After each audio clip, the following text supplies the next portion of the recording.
Shifting basslines.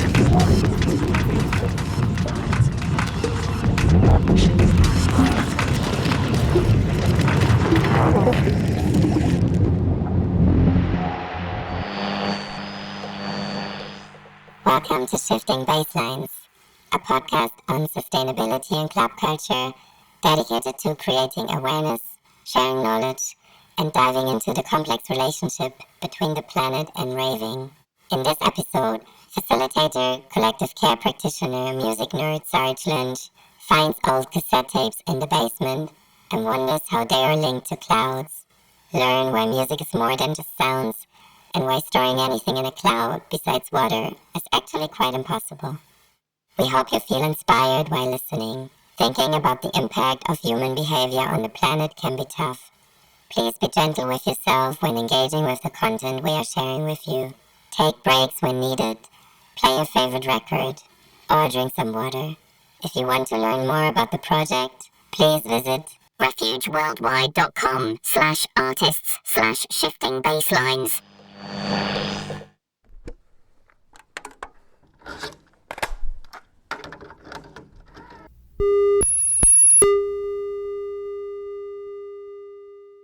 My name is Sarj Lynch, they, them. I'm a community organizer, facilitator, and music nerd who sometimes DJs, sometimes organizes music events, sometimes talks, and yes, sometimes even writes about music. But when it comes to raving, the role that matters most to me is dancer.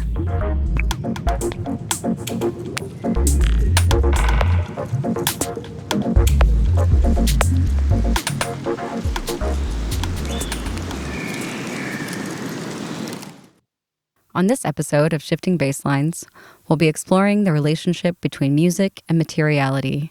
What exactly is the matter of recorded dance music? And how does that matter link to the extraction of planetary resources and human labor? What are the impacts of recorded dance music in terms of our growing climate crisis? What role does dance music have to play in our shared futures?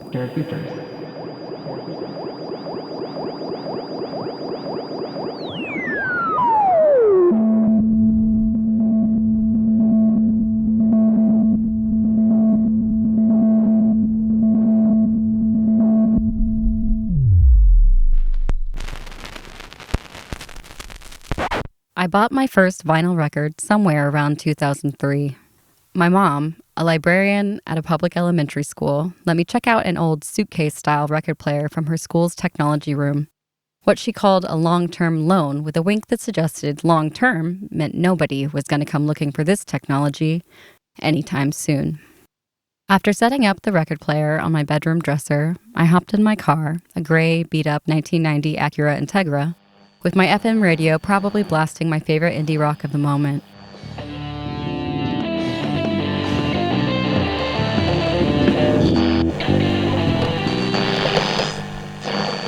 I headed down to the local used bookstore, which I remembered also had a vinyl section, and spent a couple hours flipping through the 10 or so bins of used records. Lots of country, lots of Christian, lots of soundtracks, and a decent amount of, well, random shit. After poking around for a bit, I settled on Dare by the Human League, a band whose name I didn't know at the time, but whose classically 80s pop white cover with inset makeup eyes caught my attention. So I paid, brought it home, and tried to figure out how to work this little machine.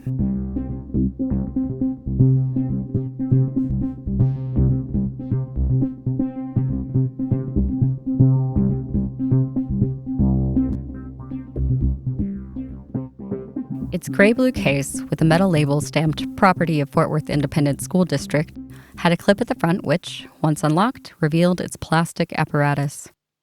When the dark blue tone arm was lifted, the little plastic plate that holds the record would automatically start spinning at either 78, 45, or 33 rotations a minute, or RPM, depending on where the speed switch, a fairly rudimentary pitch shifter, was positioned. I think I played the first 3 tracks at the wrong speed to start, realizing after a minute that the vocals weren't supposed to sound this much like the Chipmunks.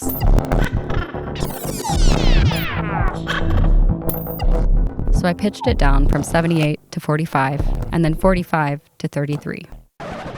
Over the next 21 years, I would spend thousands of dollars and euros of my hard-earned cash on this very expensive analog habit, picking up records, both used and new, whenever I traveled to a new city or on my days off in my homes of Fort Worth, Boston, and eventually Berlin.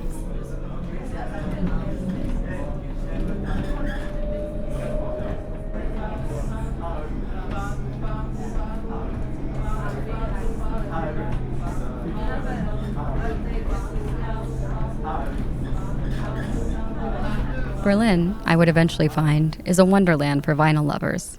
Like many, I was drawn to the city in part by its baseline-studded dance floors, evanescent spaces of play and discovery that kept me and many others like me coming back for more.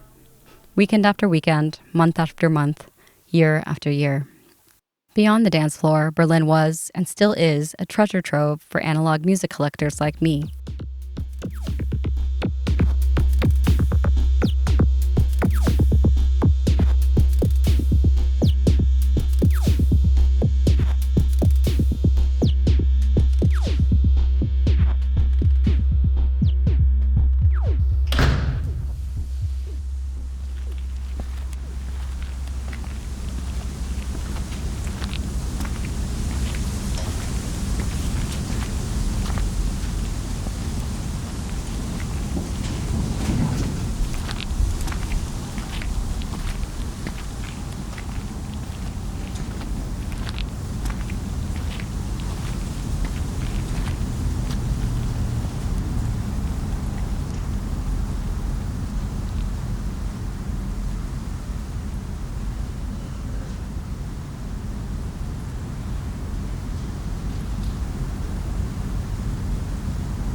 After we left the rave, my music nerd friends and I would usually double back to one of our flats, where turntables and shelves of carefully filed records often waited for us.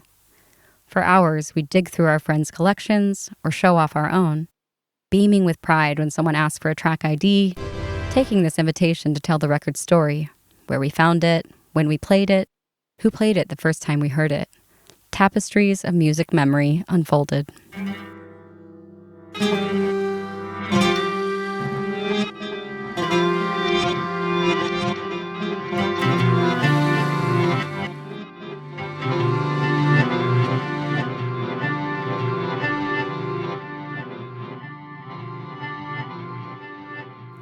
These rituals of music exchange are some of my fondest memories of my early 20s in Berlin. Long nights when music, especially dance music, became the glue that bonded me to so many special people, some of them friends I'm still lucky enough to hold dear to me now in my late 30s. Compared to other genres of music, the history of dance music is tied up with vinyl. After all, DJ stands for disc jockey, the person who originally moved between discs of music by blending them together using an audio mixer. While record digging culture is surely a major part of the fandom of many genres of music, part of what's implicit in dance music is the element of DJs surprising and delighting the crowd with their selection and their blends. Whether that means trotting out new or unreleased music, or dazzling the dancers with hidden gems from dusty bins of years past. So, what exactly is the environmental impact of a vinyl record? Well, as with most consumer products, to find out, we have to follow the money. And if you follow it, you've got to go pretty far from Berlin, Thailand to be exact. At least that's what I learned from researcher Kyle Devine. In his book, Decomposed, The Political Ecology of Music, Devine makes the case that music, often revered as the, quote, most immaterial of the arts, has actually always been a significant exploiter of both natural and human resources, and that its reliance on these resources is more problematic today than ever before. The book, a recommended read for anyone who loves music and wants to collect music in a more mindful way, follows the history of recorded music from shellac records to the plastics of vinyl, cassette tapes, and eventually CDs, through to the digital streaming of today. Devine outlines the full supply chain of each of these mediums, highlighting the human and resource costs from the moment of material extraction through how the media are produced, stored, transported, and eventually sold to the end listener.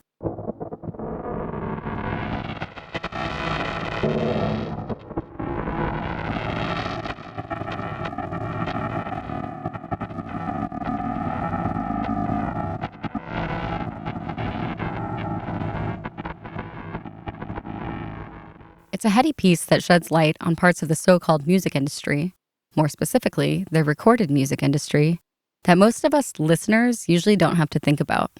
Here's a quote from the book in which Devine explains the people behind the material processes detailed in his research. Although shellac records would neither exist nor matter without musicians and listeners, such records would equally not exist without the women and children that harvested and processed insect resin in colonial India. Nor would they exist without the women and men that worked to quarry rocks in Indiana in order to provide a foundation for these recordings, nor without the scientists that pulled all-nighters as they raced to develop the most suitable formulas for these discs. Plastic formats could not exist without the drillers and tool pushers that pumped oil from the ground, or the chemical engineers and material scientists that cracked hydrocarbons and developed polymer compounds to the specifications demanded by the recording industry and its customers. Nor would they exist without the women and men that pressed these records in factories.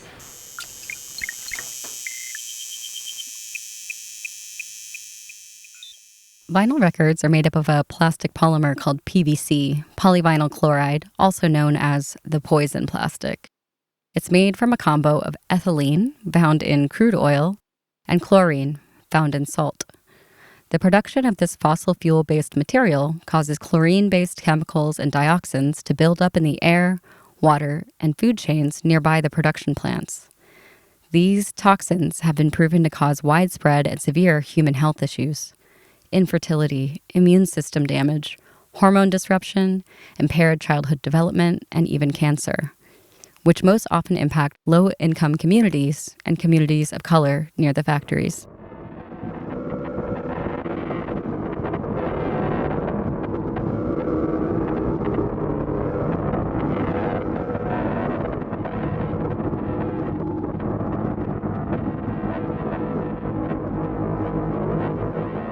In fact, in 1934, George Orwell penned a poem detailing the impacts of the industrialization of recorded music on a local community. Here's an excerpt from his poem, On a Ruined Farm Near His Master's Voice Gramophone Factory. As I stand at the lichened gate, with warring worlds on either hand, to left the black and budless trees, the empty sties, the barns that stand, like tumbling skeletons, and to right the factory towers, white and clear, like distant glittering cities seen from a ship's rail. As I stand here, I feel with a sharper pang my mortal sickness, how I give my heart to weak and stuffless ghosts, and with the living cannot live. The acid smoke has scoured the fields and browned the few and wind-worn flowers, but there, where steel and concrete soar, in dizzy geometric towers, there, where the tapering cranes sweep round, and great wheels turn, and trains roar by, like strong, low-headed brutes of steel, there is my world, my home, yet why, so alien still, for I can neither dwell in that world nor turn again to scythe and spade, but only loiter among the trees the smoke has slain.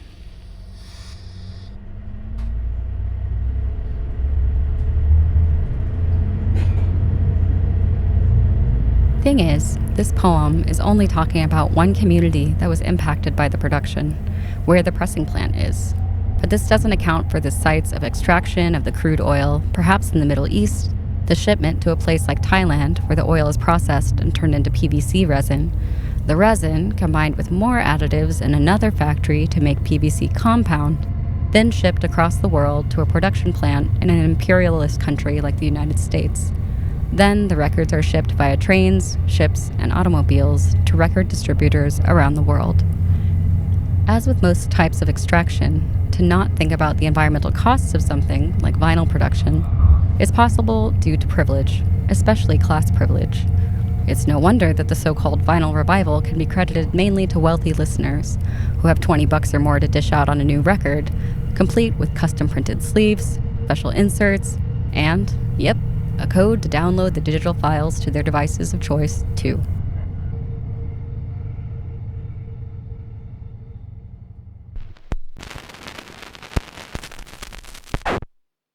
Even as I've slowed my vinyl buying through the years, I still have a soft spot for analog media. Sometime in the autumn of last year, stumbled down into the courtyard of my apartment to take some trash out in the middle of the night and saw that the front hallway, where the house's donation box, also known as the Verschenksbox, usually filled with discarded cardigans, was this time host to, what was that? A bucket of cassette tapes. I deposited my garbage in the proper bins and clicked on the overhead light to get a better look. Most of the tapes had handwritten covers with titles like The Dubby Funky Trip Hop Mix and Jungle/Drum and Bass Part 1. I poked through with excitement, despite the fact that I'd thrown out my tape deck already 4 years ago.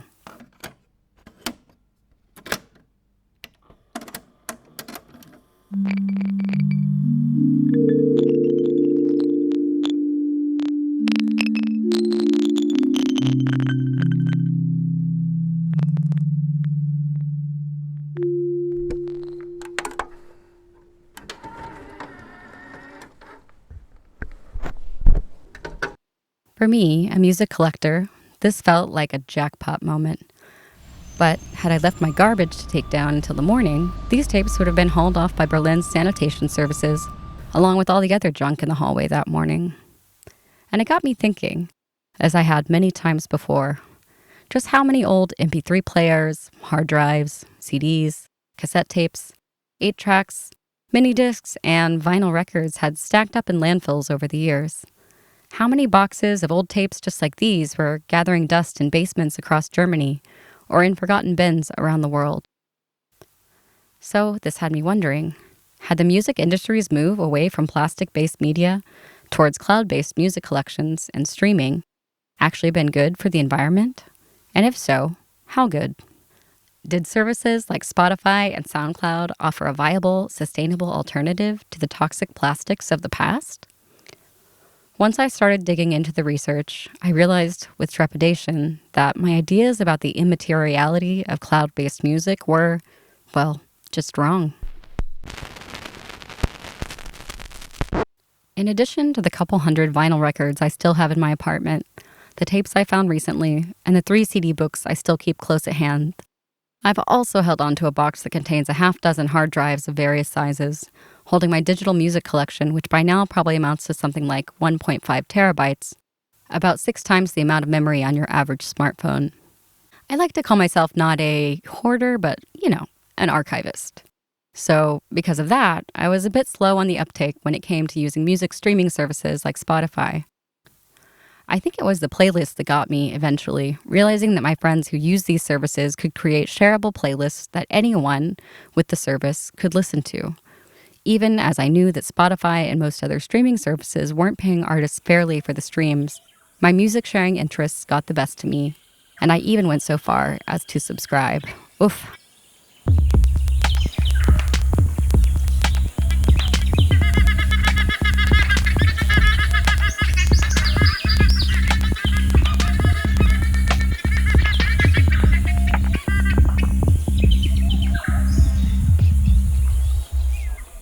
Like most people, when I think of music in the so-called cloud, I never think too hard about the impacts of that. It wasn't until sometime in lockdown, sitting on the banks of Langer See in Berlin, co-processing climate catastrophe with a dear friend, that it hit me.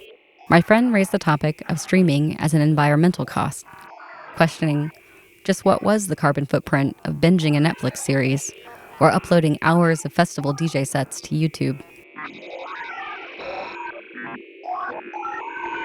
That conversation about streaming was a eureka moment for me. I felt like I was Newton who just got hit on the head with the apple. I'd never thought of the environmental impacts of data in that way. While I had come to better understand the greenhouse gas emissions of, say, flying and other modes of transport, My little capitalism-washed brain had never extrapolated the cause and effect maths to suppose the impacts of something like streaming music. What I would go on to learn from there would rewire my feelings about music in the cloud.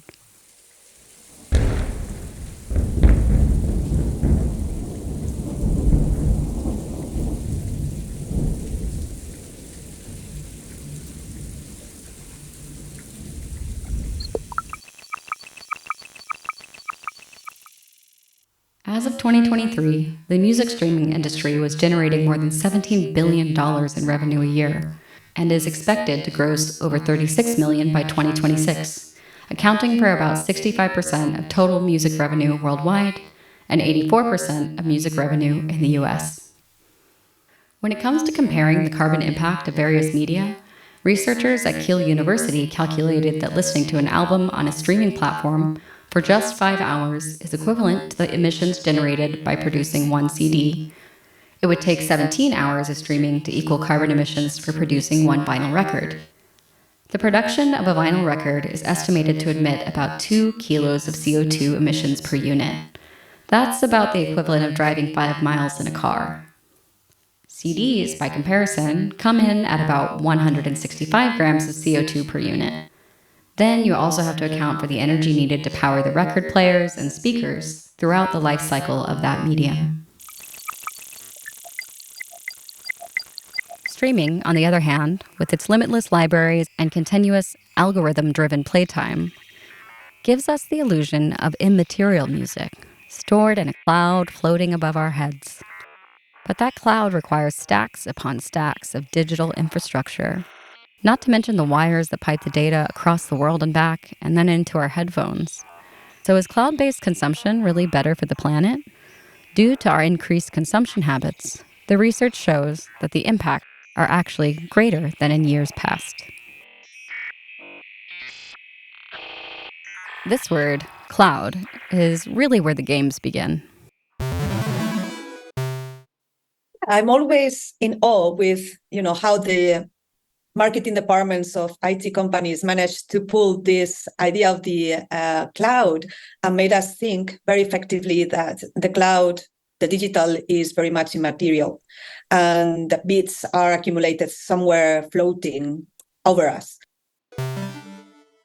That's Marina Otero, an architect who studies, amongst other things, data architectures and how and whether we'll manage to keep up with the data storage demands our consumption habits are creating.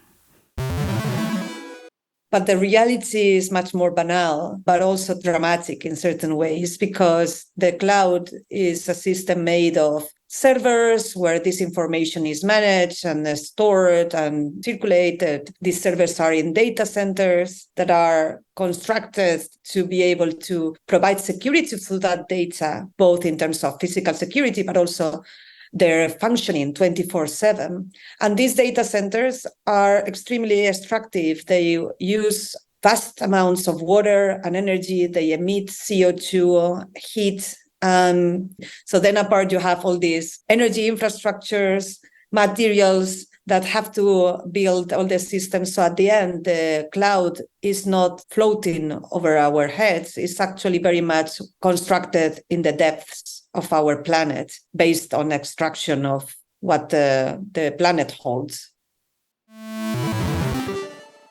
Going back to the book I mentioned earlier, Decomposed, in his writing, Kyle Devine also highlights the human aspect of the extraction processes required by music data.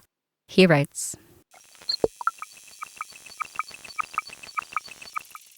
"Data files could not be stored or transferred without the software engineers that develop algorithms or the IT workers who build and maintain internet infrastructures. Such files could not be accessed without miners in places such as the Democratic Republic of the Congo, who extract the rare minerals and metals that make up our listening devices. Nor could those files be heard without the solders and line workers who assemble these accessory electronics in places such as China. Such workers are not typically thought of as musicians. Indeed, they're usually not thought of at all. At best, they might be considered support personnel. Yet their labors are essential parts of the music world."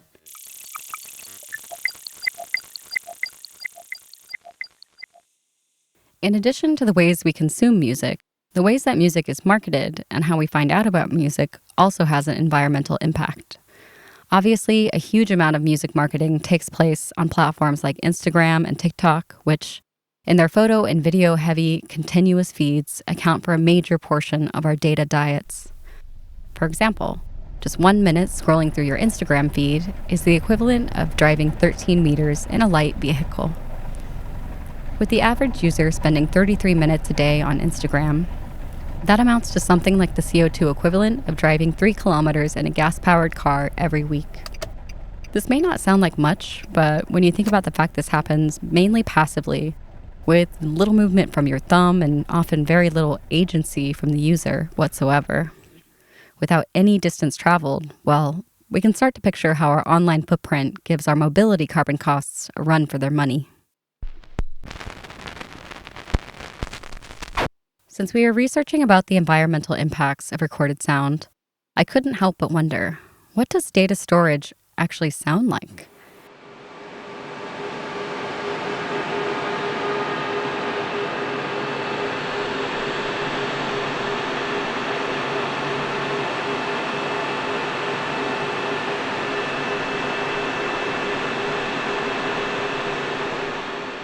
In March of 2024, I visited one of Berlin's few inner-city data centers, a small nonprofit provider called In Berlin, together with Julia, the sound designer for this series.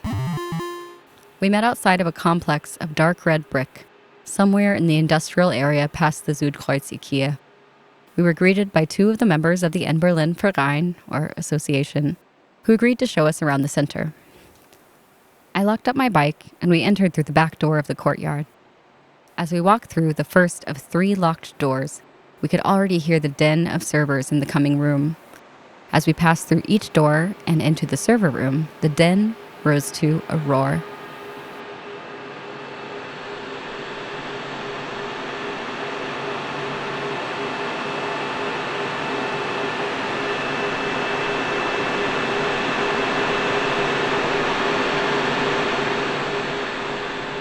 Inside the room, about 20 by 30 meters, we saw a few dozen rows of servers stacked on either side of a central aisle, cooled by about 7 different types of fans, including some blasting from the floor when we first came in. Wires of various colors braided their way up from the humming and flashing server stacks into streams suspended above us on the ceiling. A few shelves of car-type batteries, maybe about 30 or 40 of them, were plugged into an apparatus in the corner, hooked up to a lot of dials and monitors. I won't lie that my little nerd self was pretty enamored with both the sounds and the imagery of the moment. But as I rode my bike home, it really had me thinking, if this is just a little guy data center servicing a few dozen local projects, then how many times would you have to multiply this room to host, say, all the videos of DJ sets that live on YouTube?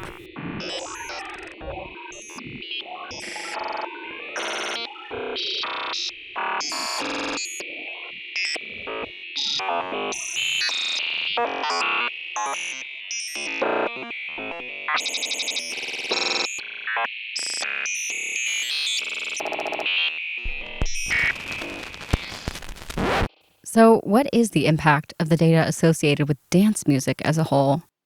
One of the major challenges of climate research is trying to quantify these kinds of questions. A report from 2019 said that in 2016, although there was, quote, only 8,000 tons of plastic waste associated with music, since most of it had moved online by that point, the CO2 emissions more than doubled compared to 2000, when CDs reigned supreme as a format.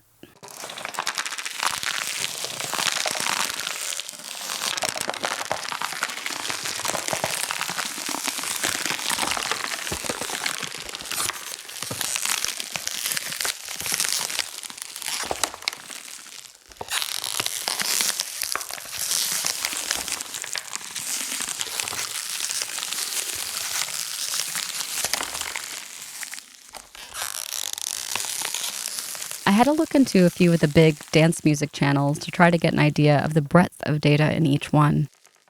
Boiler Room, for example, a video streaming platform for dance music that started in 2010, claims an archive of 8,000 videos of more than 5,000 artists.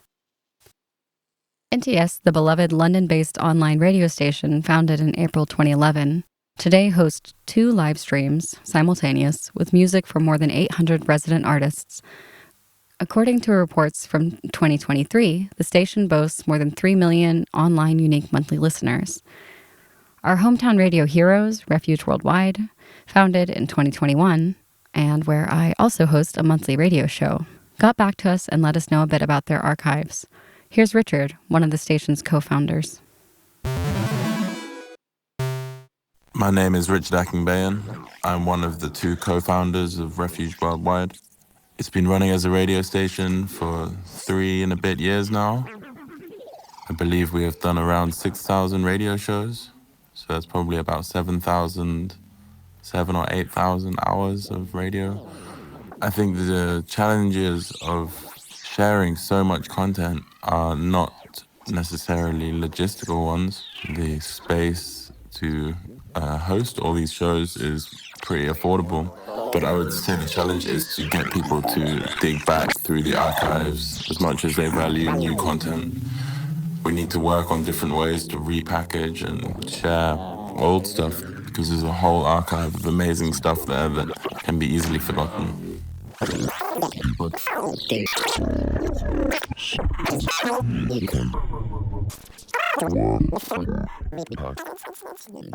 How does all this map to greenhouse gas emissions exactly? As we learned in episode 1 of this podcast, calculations of emissions are difficult for a number of reasons. At an individual level, the carbon footprint of viewing, say, 1 hour of video on demand streaming is approximately 55 grams of CO2 emissions, here in Europe at least. That's relatively small compared to other everyday activities like cooking. The viewing device is typically responsible for the largest part of the overall carbon footprint. So, for example, watching something on a big screen digital TV has a higher impact than watching on your phone. Still, that means if someone watched 4 hours of boiler room videos every day for a whole year, that would be about the same carbon footprint as driving 300 miles in a car or being in a commercial flight for just 1 hour. That's using the calculations from digitalcarbonfootprint.eu.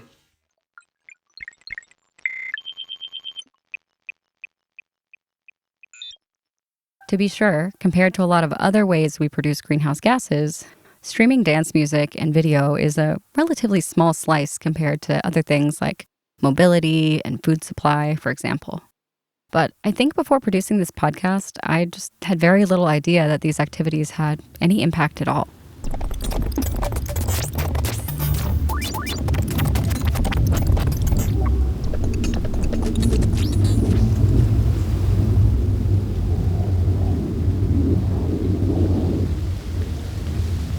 I asked Marina what she thought about the current production of data and how that compared to the amount of storage we have and will need in the world, and what technologies she knew about that could help us navigate the difficulties of having so much data to store and process when it came at such a huge cost to the people and the planet. We are producing more data than one we will be able to store. And if you think about, AI, but also astronomical observatories, scientific research, and our daily life experiences are creating huge amount of data that is very difficult to keep on storing at the pace we are doing. And I've seen also graphs showing the amount of energy and water that is required for these processes, and it's completely impossible to meet that demand. So we will have to take decisions about what we think is a priority, because many territories will have to decide if we power data centers or we power houses. For reference, today there are about 3 million data centers around the globe, with over 500 cables crossing the world to connect these data centers, mainly under the water, because it's cheaper to install and maintain. This amounts to nearly 1.2 million kilometers of cables in the oceans, which is a length that could circle the Earth 30 times if wrapped around its widest point. In his book, The Dark Cloud, researcher Guillaume Pirot makes these comparisons. If digital technology were a country, it would be the third highest consumer of electricity behind China and the United States. Every year, streaming technology generates as much greenhouse gas as Spain, close to 1% of global emissions. One Google search uses as much electricity as a light bulb left on for up to 2 minutes.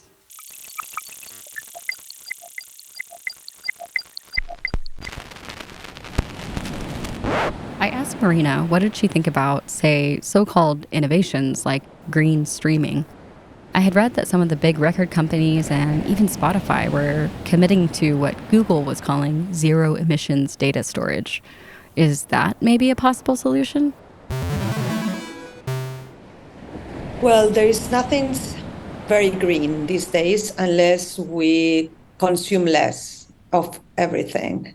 So even if we think about the so-called green industries, green transition, that means mining, that means getting materials like lithium.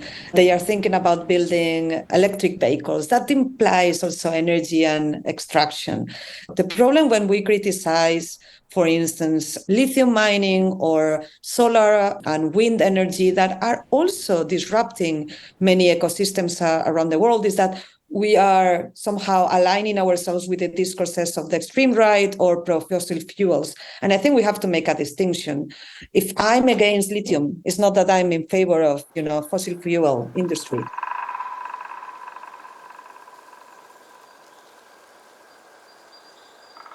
But the question is that we always try to find a fix, to say, we will be able to continue as before. And what we don't want to accept is that we have to change the way in which we live. And until we agree on that and we are able to process that thoughts and actually implement it, then everything is greenwashing, basically, because everything at the scale we are producing and consuming right now is not appropriate for the planet and is not going to be able to be sustained in any way.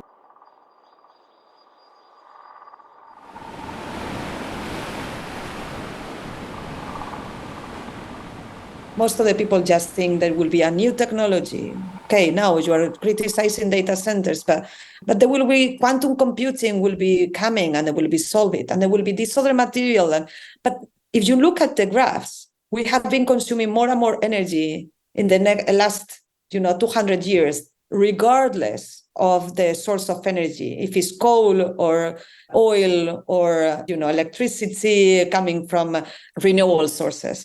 So I think there is a compulsive desire for more. That is what I think is at the core of our very unsustainable, pernicious lifestyles.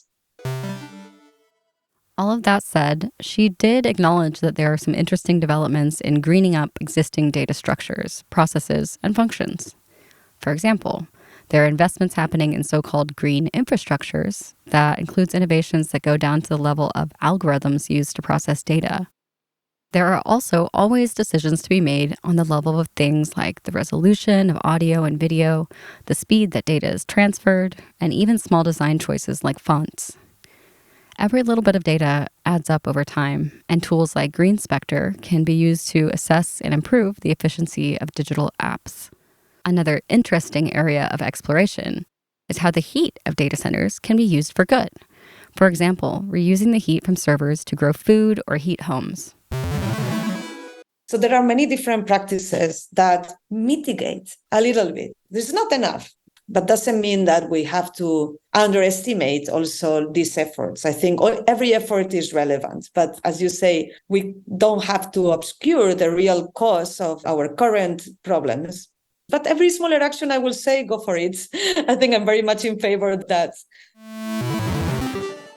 Thankfully, her research has led her to work with a range of interconnected movements that are fighting back against what she views as a sort of data colonialism, an extraction tendency in which companies, which are mainly based in the global north, end up extracting resources and polluting ecosystems in the global south. What is beautiful about these movements is that they are very much connected to each other, despite the fact that the contexts are different. Certain strategies of resistance could be shared. So, for instance, lithium mining is water mining.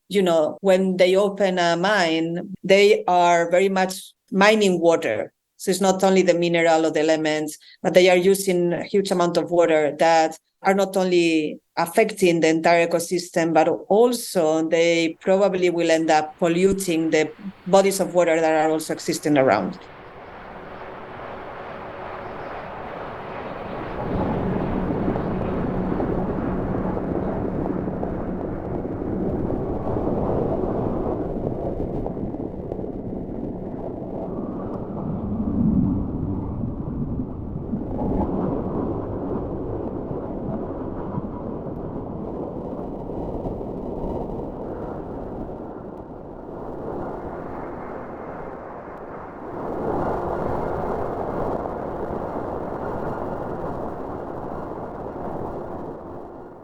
That is very important to understand the type of lives that are affected, how to prove actually the pollution that is involved, the environmental cost, because most of the times the companies have quite good teams making environmental reports that are mostly false.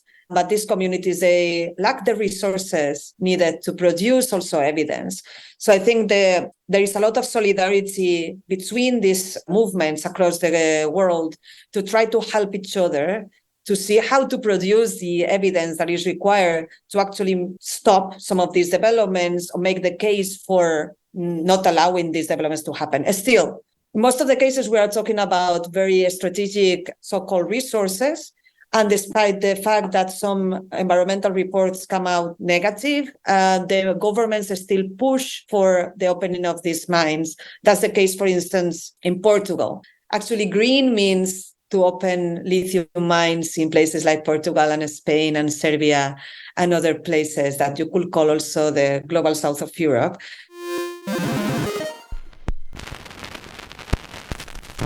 Because of all of this research, Otero has become, in recent years, an advocate of not only consuming less, on the one hand, but also of learning what we need to let go. Due to this, quote, zone of potential insufficiency she described earlier, we simply can't keep up with the amount of data that we're currently producing. She advocates for erasure and even the mourning of data that we are ready to let go of. Because the cloud is not this ephemeral, ethereal entity. When we accumulate information, that is occupying a space and is occupying energy, is using water and so on.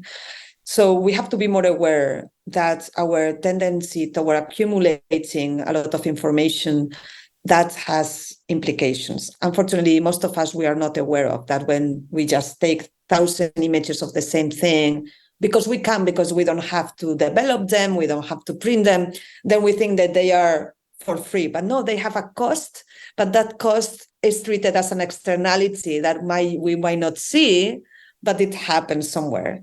So I'm interested, for instance, in the possibility of, first of all, consuming less, so be more aware, having digital literacy and understanding what it takes to accumulate information.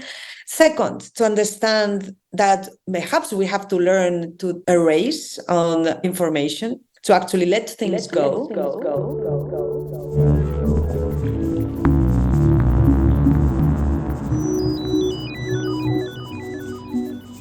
Let things go.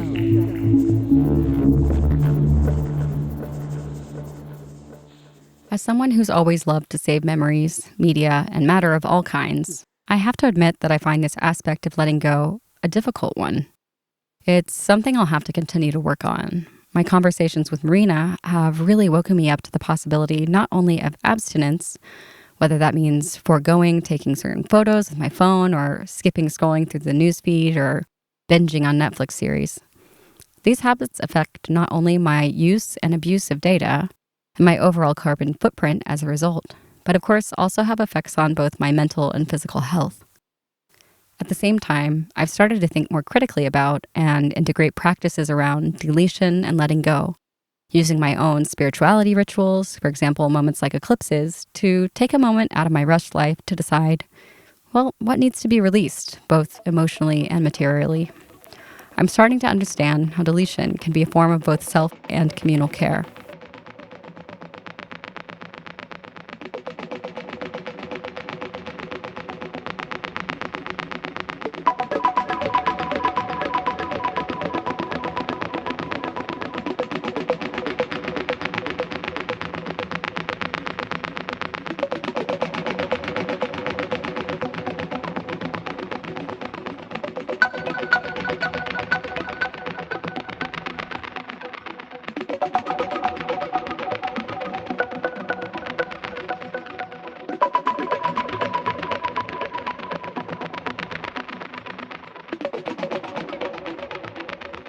That said, when it comes to erasing or deleting data, Marina was quick to remind us it's easier said than done. When I've been in conversation with people from these big corporations such as Google, and I proposed the idea of deleting and say, like, why when we receive an email, this doesn't disappear perhaps in 5 days unless we say otherwise? Why by default we are keeping, instead of saying by default this thing will disappear, and we have seen it in different social media, social networks. So why not? And then, but if we want to keep it, we just click. But no, it's built the other way around, because we pay for data storage and because they make money by the accumulation. So actually they were laughing at me like, oh dear, you're so naive. Actually, we're interested in compressing. So for me, deleting is something like a political act, because what companies want is to keep and compress to make sure that we can accumulate more. She acknowledges that the act of deleting or erasing also has heavy political and historical implications, especially when we look at the importance of archive for groups who have been historically marginalized. We have seen this happening in Gaza, for example, with the bombing of buildings that housed Palestinian public records, as well as seen many times against indigenous communities and populations on all of our continents. And we've even seen this happening in Nazi Germany as well. The destruction of cultural and historical records is one way that authoritarian regimes attempt to subjugate and overpower groups that they marginalize. At the same time, when I'm thinking about deletion, the erasing information, we enter in how that is in tension with data sovereignty. So for many communities, the memory and their data is extremely important. So I think each context is very different. When I was proposing for erasing and mourning data, deleting and making this ritual to let things go.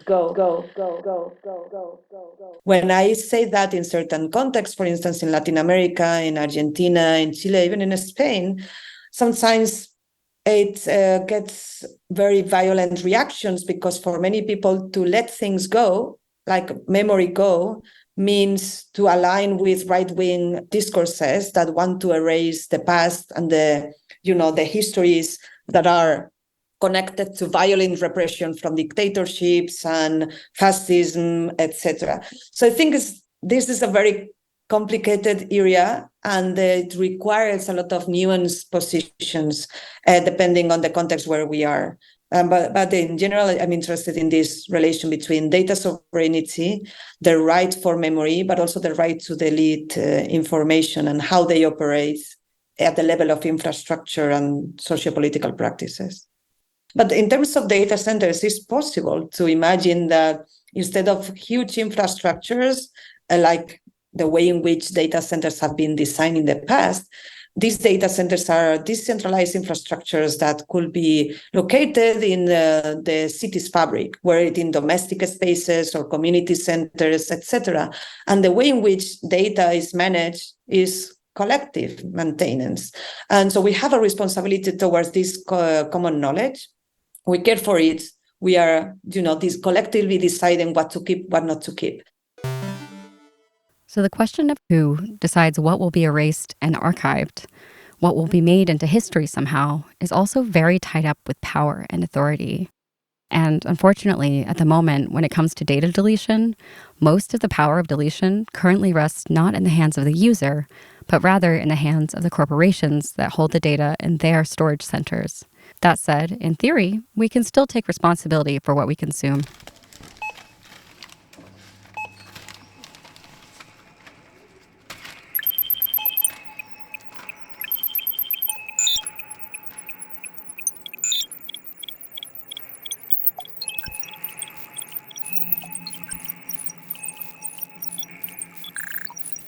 As with our travel, eating, or other so-called consumption choices, I was wondering what Marina thought. Is it up to us as music listeners or producers or recorders to make a difference through changing our data habits?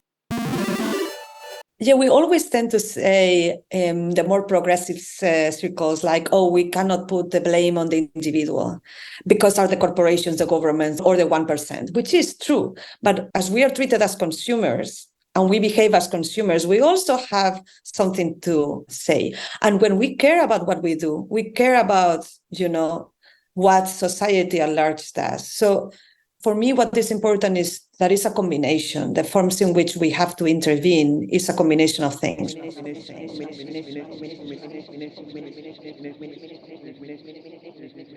For instance, I try to apply it to myself.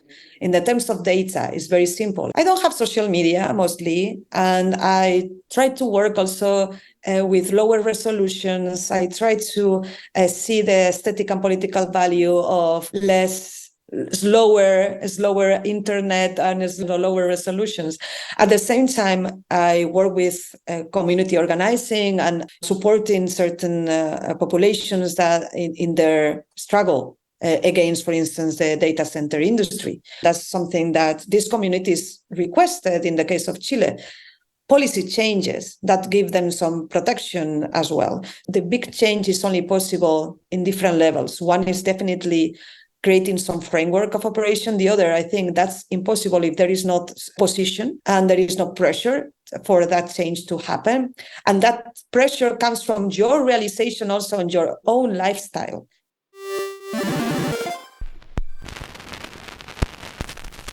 So how does all this talk of collective memory tie back to the story of the dance floor? How does it tie back to our rituals of music creation, recording, and sharing of music as a way to build communities and sustain our shared cultures? And did the party even happen if I can't upload my DJ set to SoundCloud afterwards? Well, there are particular spaces that I find fascinating and extremely important for the future, like as laboratories, prototypes, spaces where to test new ways of being, new forms of relations, new identities. The dance floor is one.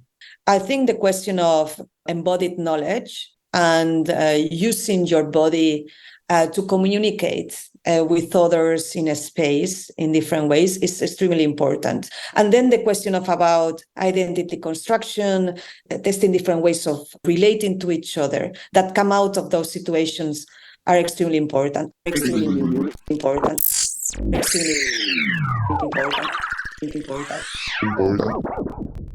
I will say that I'm interested in the celebration because activism has to go hands in hands with forms of celebration because it's hard. So, for instance, when we were protesting in this lithium mining in the north of Portugal, we always tried to go to the river and swim together and celebrate also these waters that come from the mountain and that might be polluted in a few years if the mine goes away.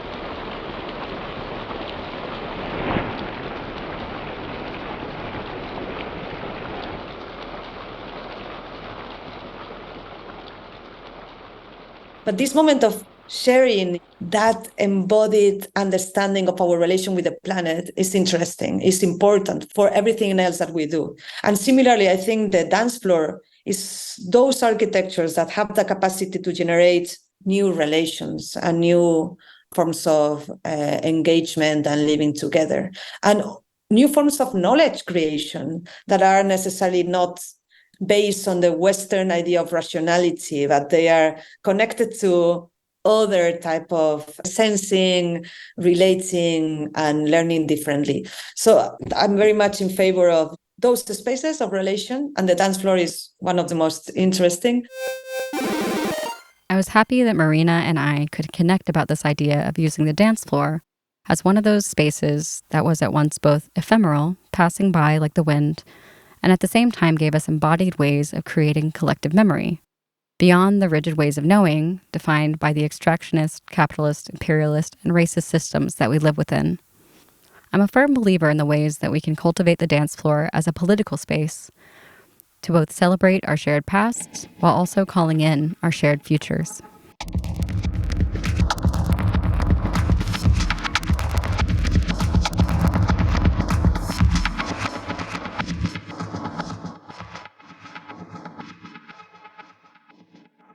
As with my ongoing learnings about the impacts of my mobility choices, my diet, and other aspects of personal consumption, what I learned through this research will definitely give me pause in how I engage with recorded music in the future, especially where my money goes in that regard. Now, when I plan my radio shows or record DJ mixes, I'm going to try to think critically about which ones actually need to be archived, and do my best to open conversations with my fellow residents and other DJs about the same. These learnings will also shape the way I will go into dance floors, festivals, and all kinds of art events in the future. Even more than before, I want to enter these spaces with a dutiful commitment to presence. What might it mean for this particular dance floor experience to exist only this once, here and now, and this place with these particular people, and the context of all of that? What are my ways of relating to this moment if I'm not recording it in any sense? And how might we, together, create embodied memories that we pass to future generations through our very genomes and through our spirits, rather than in the form of data records that can, and will, eventually decay?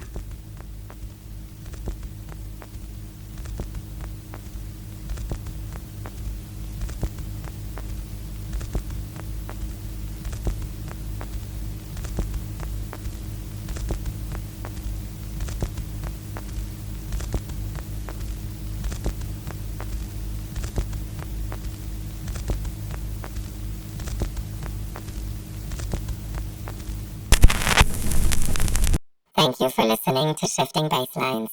Curation and narration of this episode, Sarj Lynch. Idea, concept, and creative production, Kerstin Meissner as part of her research fellowship at the Research Institute for Sustainability, Helmholtz Center, Potsdam. Sound design and composition, Yulia Flaskina. Editing, Sarah Farina. Artwork, Upashona Ghosh.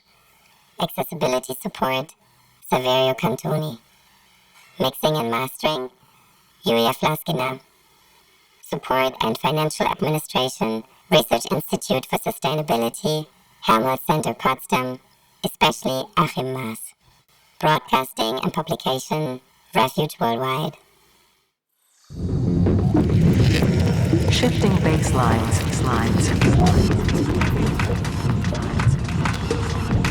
Shifting